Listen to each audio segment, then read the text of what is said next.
अनेकदा पेरेंट्स येतात आणि पेरेंट्स पेक्षा आजी आजोबा येतात आणि मला म्हणतात, बघा ना बाळाला सर्दी झाली आहे कारण त्याच्या आईने त्याला दही घातलं खायला किंवा संत्री खाल्लं.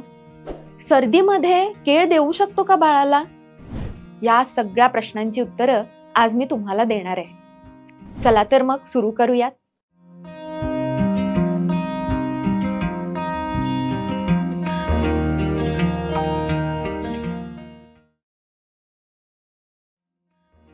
नमस्कार, मी डॉक्टर पंकजा पाटील साळुंखे. मी एक बालरोगतज्ञ आहे आणि एका चिमुकलीची आई सुद्धा. आपल्या या चॅनलमध्ये आपण लहान मुलं आणि आई त्यांच्या वेगवेगळ्या समस्या आणि त्यावरील उपाय घेऊन येत असतो. आजचा विषय आहे की सर्दी खोकला झाल्यानंतर दही खावं का, केळ खावं का किंवा संत्री देऊ शकतो का, आणि ह्या सगळ्या पदार्थांमुळे नक्की सर्दी खोकला होतो का? तर दही खाल्ल्याने सर्दी खोकला अजिबात होत नाही. उलट मी म्हणेन की जर बाळ तुमचं आजारी असेल, अगदी सर्दी खोकला झाला असेल किंवा डायरिया झाला असेल, तर तुम्ही आवर्जून त्याला दही द्यायला हवं. दही कधीपासून आपण देऊ शकतो? शक्यतो 9 महिन्यापेक्षा बाळ मोठं असेल तर आपण त्याला दही देऊ शकतो. दही म्हणजे आपण दुधापासूनच तयार करतो, म्हणजे पार्शली त्याच्यावरती बॅक्टेरियाची प्रक्रिया झालेली असते आणि तेव्हा दुधापासून दही बनतं. म्हणजेच ते थोड्या प्रमाणामध्ये बॅक्टेरियानी पचवलेलं असतं. आजारपणामध्ये जेव्हा लहान मुलांचं गट म्हणजेच पचनशक्ती ही थोडीशी कमकुवत झालेली असते, तेव्हा आपण असे पदार्थ जे ऑलरेडी पार्शली पचवलेले आहेत ते आपल्या बाळांना नक्कीच देऊ शकतो. याच्यामुळे त्यांच्या पचनसंस्थेवरती ताण येत नाही. याशिवाय दहीमध्ये अशा बॅक्टेरियाज असतात ज्या आपल्या गटसाठी अतिशय उपयुक्त असतात. दहीमध्ये प्रोबायोटिक्स असतात.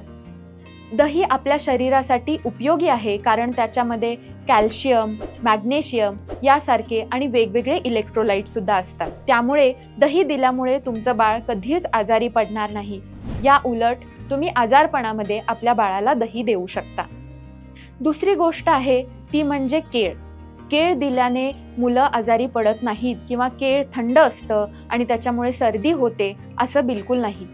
परंतु या सगळ्या गोष्टींमध्ये सांगत असताना खूप कमी प्रमाणामध्ये म्हणजे 100तल्या 1-2% लोकांना काही वेळा काही गोष्टींची ॲलर्जी असू शकते. त्यांच्यामध्ये हा रूल अप्लाय होत नाही. तेव्हा तुमच्या बाळाला खरंच ॲलर्जी असेल तर तुम्ही या गोष्टी नक्कीच टाळू शकता. परंतु सरसकट ह्या गोष्टी आपण बाळांना द्यायच्याच नाहीत असं अजिबात नाही. उलट केळामध्ये खूप मोठ्या प्रमाणामध्ये एनर्जी असते, कॅलरीज असतात. त्यामुळे आजारपणामध्ये तुमच्या बाळाला एनर्जी मिळण्यासाठी केळाचा उपयोग होतो. याशिवाय केळामध्ये पोटॅशियम असतं आणि अँटी डिप्रेसिंग फॅक्टर सुद्धा असतात, ज्याच्यामुळे आपल्या बाळाला त्याचा फायदाच होईल. याशिवाय संत्र्यामध्ये व्हिटॅमिन सी असतं आणि व्हिटॅमिन सी हे आपल्या शरीराच्या जडणघडणीमध्ये, याशिवाय जी शरीराला एखाद्या आजारामध्ये इजा होते तेव्हा आपण त्याचा वापर करून घेऊ शकतो.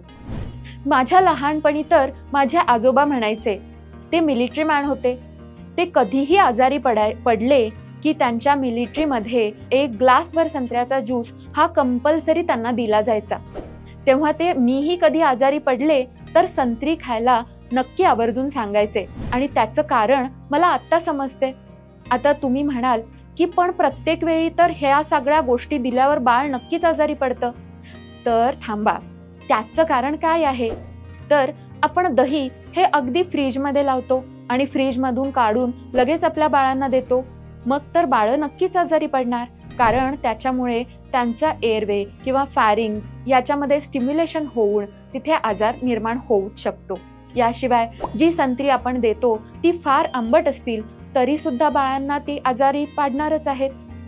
त्यामुळे शक्यतो फ्रीजमधून लगेचच आपण आपल्या बाळांना खायला दिलं नाही पाहिजे. त्याचं टेम्परेचर हे रूम टेम्परेचरला आल्यानंतरच मग आपण आपल्या बाळांना देऊ शकतो.